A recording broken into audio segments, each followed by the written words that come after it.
This is for medieval art, Art H4027, and it is High Gothic art in France, Reims Cathedral. Continuing with the High Gothic in France, we want to look at Reims Cathedral, like Notre-Dame du Chartres or Notre-Dame du Amiens.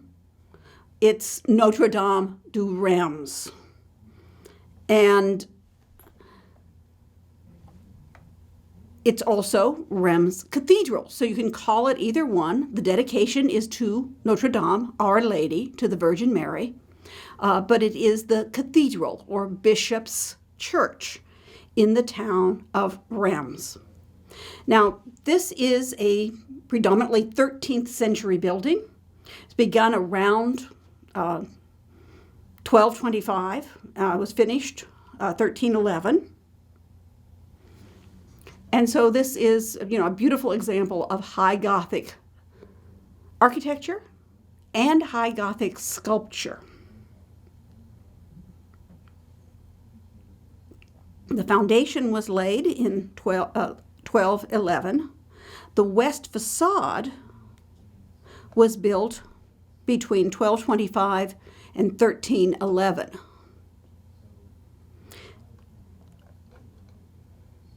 And you can see some of the, the Gothic characteristics of the facade. It is a two-tower facade. Both of the towers were built. And you see all of those verticals in it, these very tall, thin vertical elements from the lancet windows and little niches with sculpture under it and perforations in the building. So many, many verticals pointing upwards. The rose windows have that thin bar tracery. In other words, less stone, more glass, which we expect from the 13th century. And you can see they have the rose window, in the place that it becomes traditional for the Gothics, or the second level above the portals, right above the central portal. But you also have additional rose windows. An additional rose window over the doorway of the central portal. So instead of a tympanum, we have a rose window there. And then the sculpture that you might expect to see in the tympanum is actually placed on the top of the gables that are over the entranceways. Now, as we'll see, those have been very worn with time, and they've been replaced with replicas. And the originals have been moved into museums. You also can see the flying buttresses. Here we have the east end of the choir, and you can see how each little chapel meets the other. There's a buttress between them, and then if you look up, you see the flying buttresses at the levels above the window level of the apse of the choir. And here we're looking at the rose.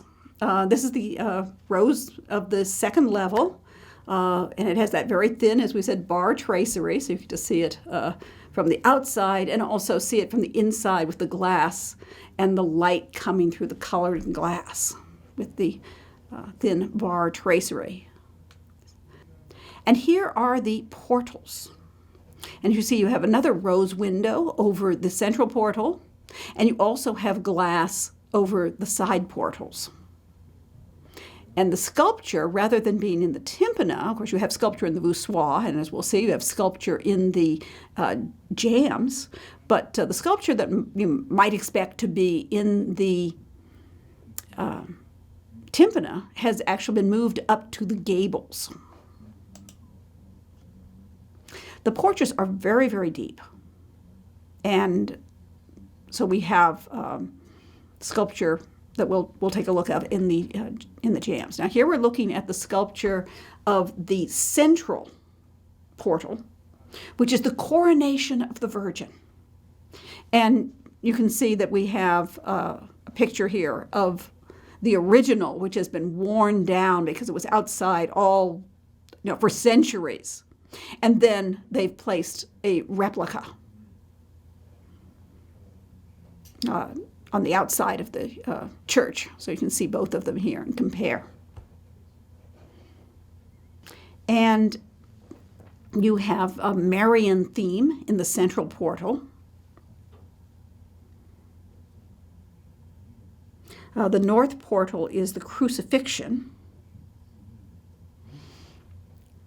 But the central portal is, follows through this Marian theme with the rose window, which we associate with Mary, with the coronation of the Virgin. She has arrived in heaven and she is being crowned Queen of Heaven. And then in the jam statues,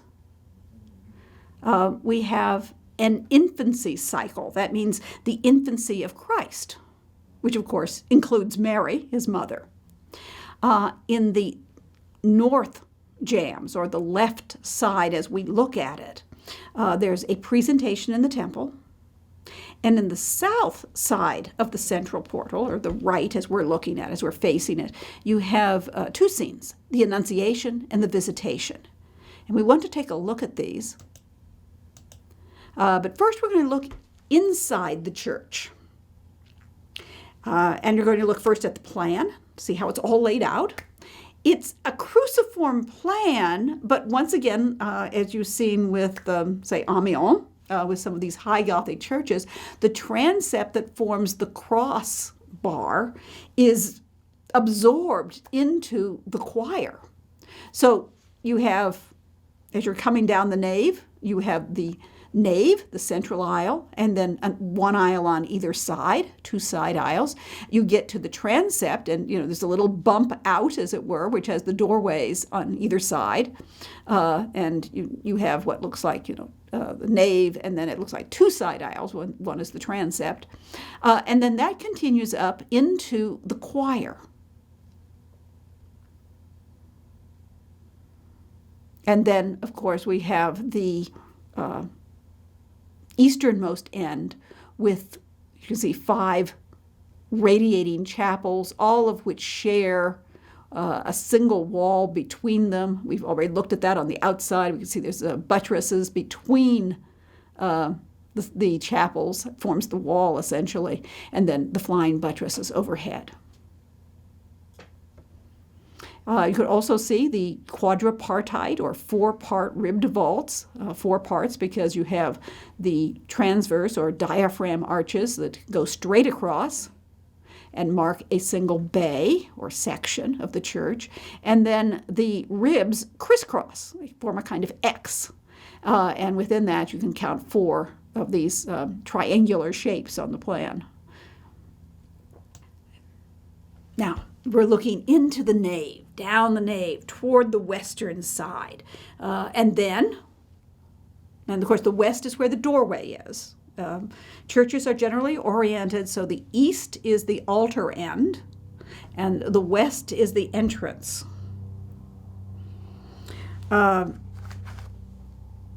So here we have the view toward the west, where you see the 2 great rose windows and the lancet windows that are beneath the upper rows. And then you have the view toward the east with the choir and the chapels.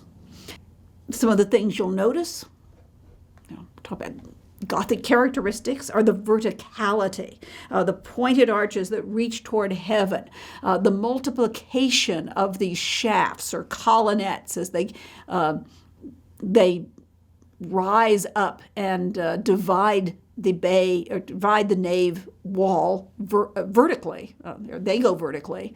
You also have, of course, the 3-part elevation with the arcade, triforium, and clerestory. As you get closer to the choir, the proportions of the bays become narrower, and that makes it appear to be even more vertical. There you see the colored light, and here you see the eastern end. Now we're looking up, so you can see the quadripartite ribbed vault. You can see these bosses. That's the round stonework where the ribs intersect, and of course those help to hold the ribs in place. They help with the thrust of the building. And here we're looking more toward the wall, so you can see the arcade. You can see the triforium. And then, of course, very large clerestory windows, many of which have lost their glass. Stained glass is very breakable. And so many times in the churches, the glass is either not original or they've just been replaced with clear glass, as you can see some of that here. And here we're looking up into the nave elevation, the three-part elevation, arcade, triforium, and you can see how the triforium is very shallow. You've got a wall behind it, but it's not a blind arcade. It's not right up there. There's a little bit of space that somebody could walk up there and, do repairs, fix things. It's not where people would stand during the services, though. It's not like a gallery. It's much smaller. And of course, the entire third level is taken up with the glass. Although no longer does it have its stained glass. It's now, in many places, clear glass. Now, let's look at some of the details here, where you have the piers, which they're supporting a lot of weight, so they're the heaviest part. This is the columns between each of the arcade openings. But to make them seem lighter, you have engaged columns, and in this case, you have a compound pier with 4 engaged columns attached to the pier. And then at the next level, you have a multiple colonnettes that rise up to the springing of the vault, giving it that vertical appearance. As they always say, the church seems to rise toward heaven. You're supposed to feel literally uplifted. Now, I want to take a look at the nave capitals at Reims. These are foliate capitals. In other words, they're leafy. They show their foliage. They're different designs that look like leaves. And you'll notice something interesting about them. The capitals have the same height, whether it is the pier itself or the engaged columns that are attached to the pier. So what that means is you have a kind of band. In many of the other churches, of course, because the pier is larger, you have a larger capital. The colonnettes are smaller, you have a smaller capital. But because they are the same width, you have this visual band of the carving that unifies the columns and unifies the nave. It's also, because it's a characteristic of Reims Cathedral, it also helps you if you're looking at a picture of a Gothic church and you're saying, okay, which one is it? Okay, it seems to be high Gothic. How do I know? Is it Amiens or Chartres or Reims or whatever? Well, this helps you to identify Reims. And I think students often do wonder, how can I tell one Gothic cathedral from another? At first glance, you might say, gee, they all look alike. They've got, 3-story elevations and all these pointed arches. And, how can I tell them apart? Well, it helps if you identify specific details in the nave or in the façade that characterize the individual church. And for example, when we looked at Amiens Cathedral, we talked about that foliate string course, the horizontal band that extends down the length of the nave, which is unique to Amiens. And here at Reims, the capitals that are equal in height for both the pier and the columns, the colonnettes on the pier, form that visual band. And it's different than the capitals at Amiens or at Chartres, where the capitals of the engaged columns are much smaller. So this is one of the characteristics that will help you identify Reims Cathedral if you're looking at the interior. Here you see close-up just of one pier. And here's the elevation and the drawing. We've already talked about the three-part elevation. Here we see more details looking upward, giving you that sense of verticality. And now we're looking at the side aisles, which of course are lower, but they also have the pointed ribbed groin vaults. And as you can see, they also have the capitals that form the band, where the capitals of the colonnette or the engaged columns are the same width as the capital of the piers, or the larger column that supports the nave arcade. Well, it supports the church in many ways. Okay, let's go outside again. Promise to show you some sculpture. So we're looking at the portals on the entrance, or the west facade, the west portals, and we're going to look at the central portal. I want to make a few generalizations about Gothic sculpture. One of the things you'll see is that Gothic sculpture is more natural or naturalistic than Romanesque sculpture. Most Romanesque sculpture, and there are exceptions, most Romanesque sculptures seem to be abstracted. So think about Giselberta's tympana at Autun, the Last Judgment, or the tympanum at Santa Madeleine, at Vézelay, with all of this wonderful energy and stretched out forms, and forms that just fit the architecture, but very abstract. I want to be real clear about this. Every once in a while, I have students that sort of talk about abstraction as though it's not right, it's wrong.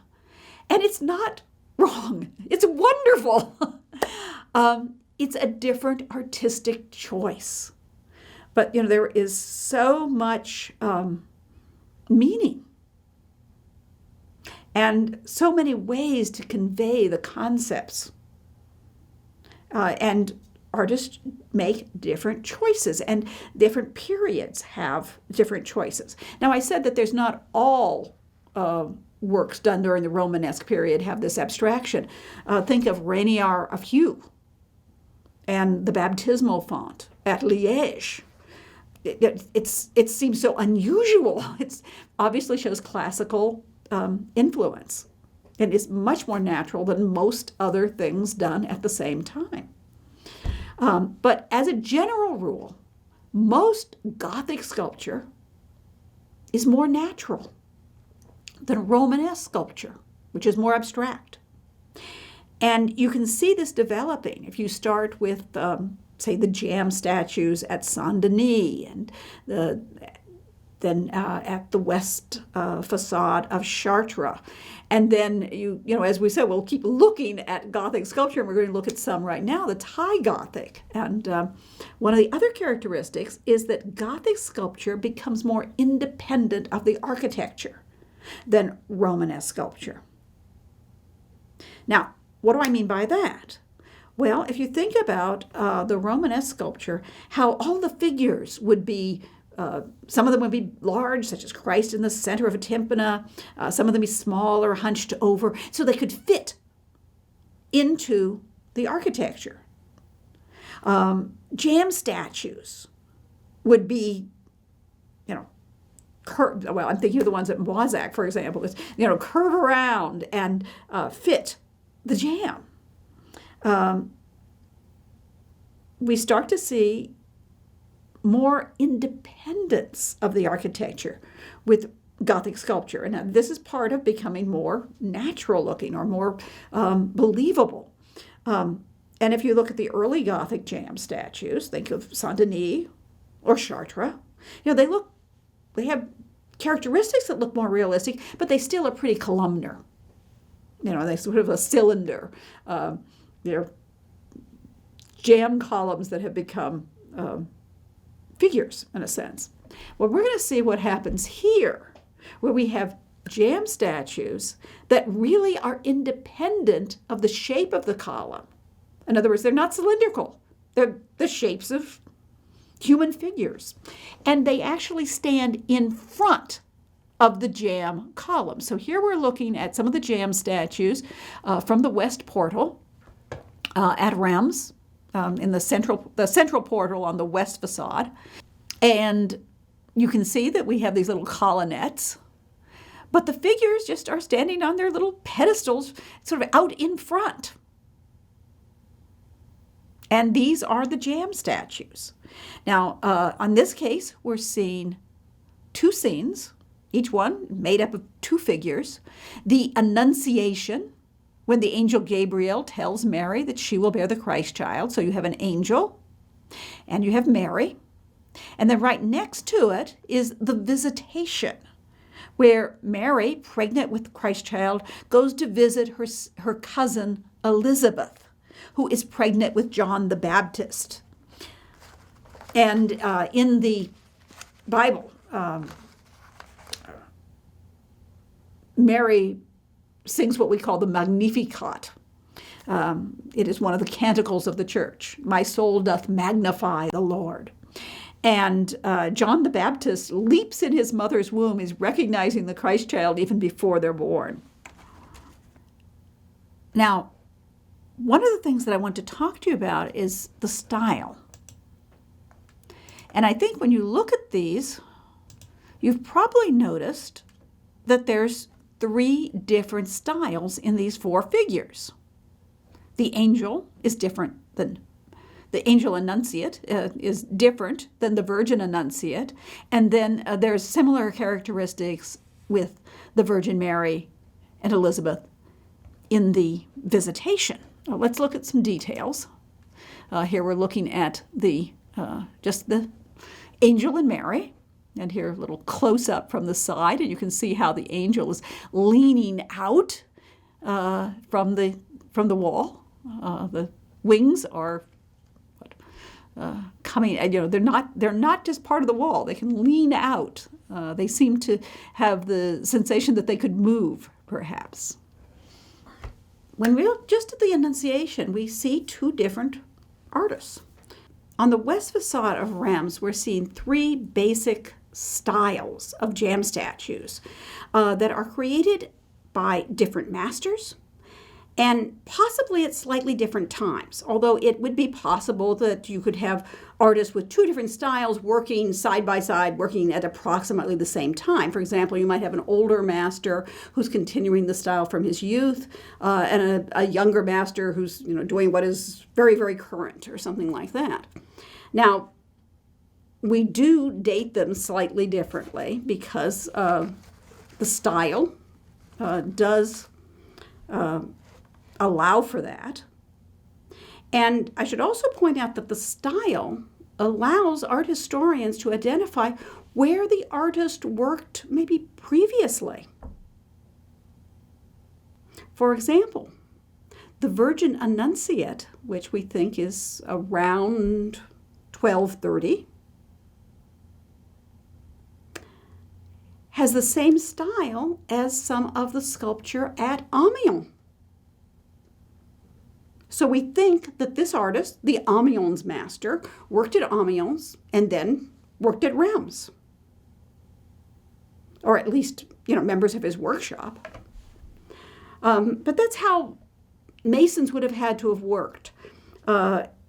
If there was a cathedral that was being built, and of course they take many decades, sometimes a whole century or more to build a church. If the work continues, the artist could live there his whole life. But what if there's an interruption in the work? Let's say they run out of funds, or the building campaign does not go on. Or if in the case of an artist who specializes in sculpture, rather than just the builders, rather than the builders, because the masons may have different specialties. Maybe they finish up the sculpture at one church and then they move on to another church. They have to go where the work is. And sometimes, we can see, where they worked before. We saw that with Romanesque art, and you can see it with Gothic art as well. So we think that the artist who created the Virgin Annunciate worked at Amiens previously. You'll notice that the Virgin Mary has very simple vertical folds in her drapery. The folds are somewhat tube-like, not as much as Romanesque. They're much more believable. There's some variations. They're not just grooves, but they do fall in very simple forms. And you can see they form this great V down the front of the front of her tunic, right over her womb, actually. Maybe it's drawing attention to that. Her features are very calm. Someone's called them bland. Maybe a little pinched looking, but very simple, dignified image of the Virgin Mary that once again suggests she's a virgin, so maybe that's appropriate. Now the angel is by a different hand entirely. And we think he was probably carved a little bit later. We think maybe 1245 to 1255. So around 1250, give or take. And there's something else about him. He was not originally on the central portal of the west facade. He was moved from the north portal. We know that because there are installation marks on the back that show where it was supposed to be placed. And so it's moved from the north portal of the west facade on the left side to its present location. Why? Well, we don't know why. Nobody left us a note telling us why. We can imagine various possibilities. Maybe the Amiens master created both an angel and the Virgin Mary, but the statue of the angel was damaged in some way, so they needed to replace it. And rather than have someone carve an entirely new angel, they said, well, we have these beautiful angels over here, let's just move it over. Or maybe we might hypothesize that that the Amiens master is an older master. Maybe he died before he got his angel done. And so once again, maybe they decided to move it. Or maybe somebody just thought this would look good there. We don't know why, but they did move it. It was not originally supposed to be part of this composition.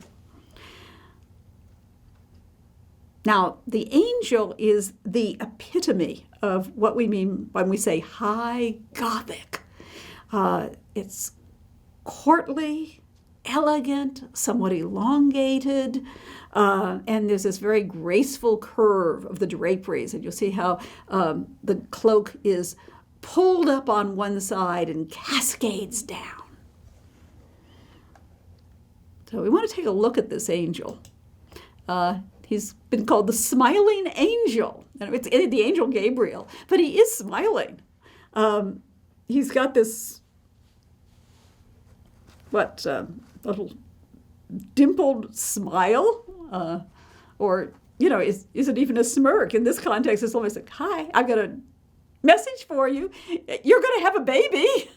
It's going to be a really wonderful baby. But there he is. He's courtly, he's elegant, he's fashionable, he's slender and graceful and elongated. His draperies fall in beautiful cascades, in curves. And, we've seen that growing naturalism of Gothic sculpture. Now, in this case, it's idealized according to the courtly ideal. And you can even see that little bend of the wrist, which you'll see an angel similar to this in some of the manuscripts we show you. And here we're looking Cut him from another view, you'll notice it's as though one of the hips is raised up. We sometimes call that the hip shot position. So it gives you a kind of turn, a little bit exaggerated perhaps, with the hip rising. And that allows the draperies to have a reason to fall in these graceful folds. And once again, sort of the epitome of the high Gothic style with the graceful sweep of drapery. And there you can see him up close. You see his smile. You can also see how his cheeks are raised up, and the eyes are squinting a little as he's grinning. He's got this lovely curling locks of hair, and you can see the detail of the wings. This kind of little figure, though, I would say he's a page boy from heaven. Page boys had to bring messages, so, he's bringing the message. So you see the idea of Gothic naturalism. In this case, the naturalism includes this courtly ideal. You see the holy figures becoming, in this case, it's a spiritual being, looking more human in a sense, even with human emotion. So he's a charming, fashionable, elegant figure. He's the courtly ideal, the page boy from heaven, as it were. How different is the style of the two figures of the Visitation? We think that these date just a little bit later than the Mary of the Annunciation. So about 1230, and maybe a little bit later, maybe 1233. This story is told in Luke 1, 39 to 56. As I said, it's when Mary, pregnant with the Christ child, visits her cousin Elizabeth, who is pregnant with John the Baptist. They're still jam statues, but once again, they're standing out in front of the columns. They don't look like columns themselves. They've got their own little pedestal. You feel like you could take them and move them around, literally, just as the angel was moved around. And what is particularly noticeable is the influence of classical antiquity. They look like Roman matrons. They're wearing classical draperies that are bunched into a myriad of complex folds that wrap the body, or they cling to parts of the body, like the knees or the elbows, which suggests the form of the body beneath. You can also see Mary's, hip is being pulled up, so the draperies are falling. And once again, graceful curves. Now, Mary has a very idealized face. It very much resembles classical statues in some ways, and I'll give you a detail so you can see that in just a bit. Elizabeth is an old woman. And so in a sense, what we're doing is showing two aspects of classical influence. The idealistic figure, and the Romans often would do very naturalistic portraiture. So here we have a figure that actually looks like an older woman. And of course that emphasizes part of the meaning of this. So, she's in her old age, she's become pregnant with John the Baptist. It's a kind of miracle, the same kind of miracle that was told in the Old Testament with Sarah and Hannah, both older women who gave birth to a child in their old age. It was miraculous. And here we're looking at the Virgin Mary. And you can see she has this sort of rounded jaw. And I'll take a look at the the hairstyle, where it's parted in the middle and falls in these waves to either side. And then she has the cloak, the veil, up over her head. Well, this does resemble, a classical statuary. I found a classical head here that has some of the same characteristics. You can see how the hairstyle is shown, and even the way the folds are carved. There's a similarity. It seems quite, I would say, beyond likely, beyond doubt, that the artist who carved these had seen some classical statues. We can't identify the source as a particular statue that probably doesn't exist anymore. But when you look at this, Mary showing the idealism of classical art, Elizabeth showing the naturalistic features of the Roman portrait, the draperies that wrap the body and cling to the body, it seems the artist must have seen and emulated some of these characteristics from classical statues. As classicizing as these two figures work, there's a few details that give them away as medieval work. You wouldn't mistake them as real Roman statues, although they share some characteristics of Roman statues. For example, the proportions are not quite to the classical ideal. And the artist's interest in the drapery folds, the articulation of the drapery, is probably stronger than his understanding of anatomy.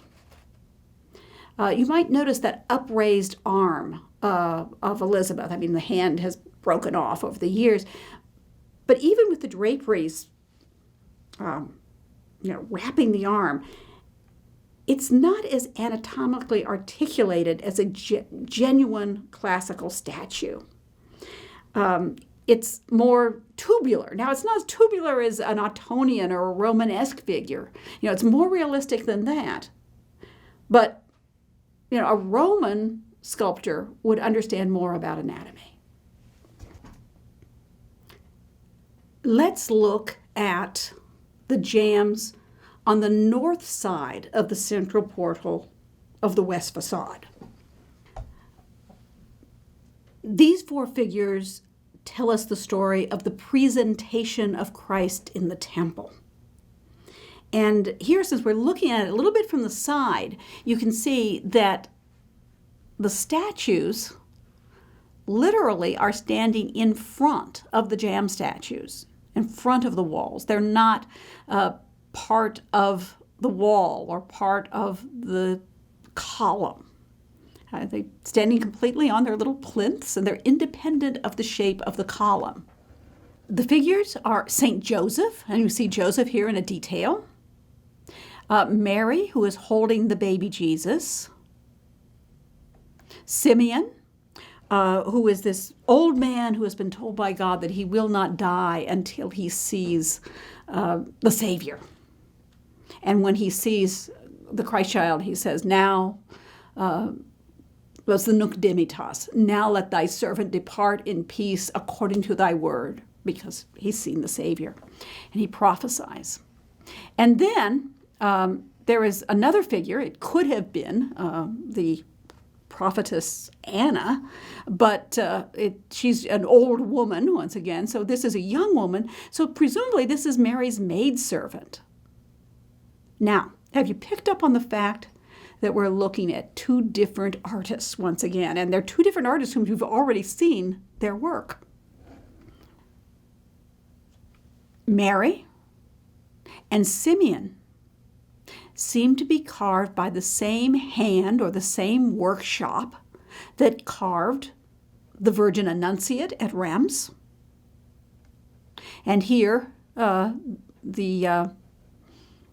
Annunciation at Amiens. So, is this the same person, or is it the same workshop? Someone's been trained in the same traditions. And so Here, look at the similarities of the facial types, the shape of the eyes, the carving of the hair between these three different figures. You've got Simeon, you've got the maidservant, you've got Mary, and there's a great deal of similarity. You'll notice when we're looking at the presentation, the Virgin Mary, and of course the Christ child has been damaged. You may be looking for him. You only see the bottom part of him. He's lost his head and part of the top of his body. But there's Mary holding the Christ child, and then she's got that same deep V in her tunic that the Virgin Annunciate had. Simeon has the same shaped eyes and parallel wavy grooves in his beard that define the hair of the two Marys. And then we compare them to the Annunciation by the Amiens master. We see that Mary has the same profile. She has the same veil. The Amiens work is a bit stiffer. It's a little bit more patterned. It might be, as we say, it might be different people working in the workshop, or it even could be the same hand, because it's earlier, and the artist then improves his techniques by the time he comes to Reims. Or it could be another artist who had trained in the Amiens workshop and then comes to Reims, and there are some differences. But there's a lot of similarities. Okay, now we want to look at St. Joseph and the maidservant. And I'm comparing St. Joseph here to the smiling angel of the central Tibida that originally was on the north. I'm sorry, the central port, the smiling angel of the central portal. So just on the other side of the portal. And you'll notice, particularly since these photographs are taken from the same angle, that the heads are very similar. They project out on these necks at the same point. Joseph's got a beard, but his cheekbones rise up in the same way. St. Joseph repeats the same winsome grin. It's a little obscured by his mustache and beard, but you can see the cheeks. His neck and head jut out from the wall at precisely the same angle as the angel's head and neck do. And the artist who has created these goes by two different names. Now, when we don't know an artist's name, but we can identify his style, and we can find his style in different works, we often give them a conventional name. It's usually named after a work of art that they've done, or some characteristic of that art. There's even some where, if there's a dated painting, for example, they might name the artist after that date. But in this case, it's after works of art. And he's called either the Joseph Master or the Smiling Angel Master. And he seems also to have carved the maidservant. The maid's cloak follows the same lines as the angel's, clinging tightly to the upper arm and then pulled in a graceful fold over one hip with the hems cascading down. And all three poses, Joseph, the maidservant, the angel, they're very similar poses. They have a slight twist to the body and the raised hip. The eyes are almond shaped. They have these tightly curling locks of hair, and the other features resemble each other. So here we can compare Joseph and the maidservant on either side with two pictures of the same smiling angel, who's now the angel Gabriel in the Annunciation. And you can look at the garment that the maidservant is wearing. It looks like she's borrowed the angel's cloak. Actually, they come up in the same way. They fasten the same way. There's just so many similarities.